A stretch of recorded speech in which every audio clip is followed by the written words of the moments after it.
Vishambar Dayal sir आपके पास आने वाला हूं, जरा इसको गौर से देखिएगा।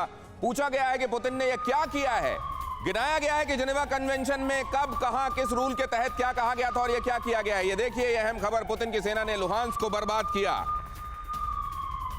यूक्रेन के लुहांस्क पर पूरी तरह से कब्जा करना चाहता है रूस। लुहांस्क पर कब्जे के तहत खास तौर से अब ये पूरा इलाका जो ईस्टर्न यूक्रेन है ये रूस के गुस्से का कहर इस समय झेल रहा है। वो जगहें जहां तक रूस की सेनाएं अंदर पहुंच गई थीं, वो कीव राजधानी और उसके आसपास का इलाका हो या यहां दक्षिण की तरफ से क्रीमिया की तरफ से जो ट्रूप्स आगे की तरफ बढ़े थे और उधर माइकोलेव खैरसॉन इधर से होते हुए आगे बढ़ गए थे, वो जब रिट्रीट कर रहे हैं तो उधर खासतौर से ईस्टर्न यूक्रेन में बहुत भयानक परिणाम देखने को मिल रहे हैं उसके, उस पर हम बातचीत करेंगे। लेकिन जरा फिर लौटते हैं पुतिन ने क्या कर डाला। ये कंपैरिजन जब जारी किया गया है, साथ में आंकड़े दुनिया के सामने रखे गए हैं कि 1563 मौतें, 167 बच्चों की मौतें, 2013 लोग घायल, 6800 सिविलियन इमारतें बर्बाद और 4820 वॉर क्राइम रजिस्टर हुए हैं। तो इसका जिम्मेदार कौन है?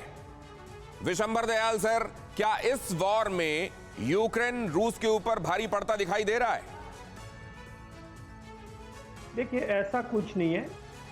हाँ, यूक्रेन भारी पड़ रहा है क्योंकि यूक्रेन के पास प्रोपेगेंडा मशीन है, यूक्रेन के पास पूरा वेस्ट है, यूक्रेन के पास पूरी वेस्ट की मीडिया मशीनरी है, यूक्रेन के पास पूरे सोशल मीडियाज हैं और यूक्रेन के प्रेसिडेंट को उबर चबर के दिखाते हैं क्योंकि वो लड़ाना चाहते हैं।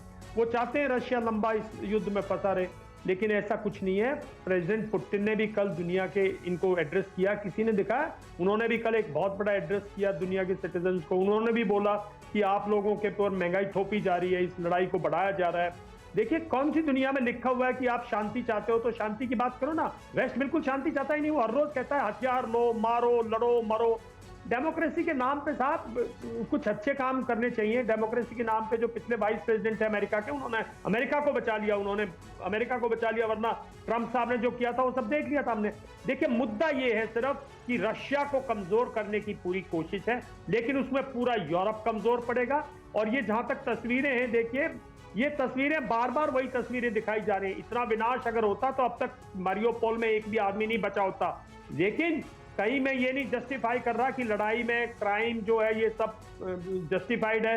लड़ाई है, लड़ाई में विनाश जो है वो होगा, ये मानना पड़ेगा। सेकंड वर्ल्ड वॉर में हुआ और हमें इस चीज से मेंटली प्रिपेयर होना पड़ेगा। ठीक है सर, ये बात आप कह रहे हैं कि ये क्या वाकई एक प्रोपेगेंडा है? क्या ये अपनी तरह से चीजों का पोर्ट्रेयल इस तरह से है कि रूस एक विलेन बनता जा रहा है और राक्षस तक कहा जा रहा है पुतिन को? परवाह देश की, सोमवार से शुक्रवार रात 10 बजे TV9 भारतवर्ष पर।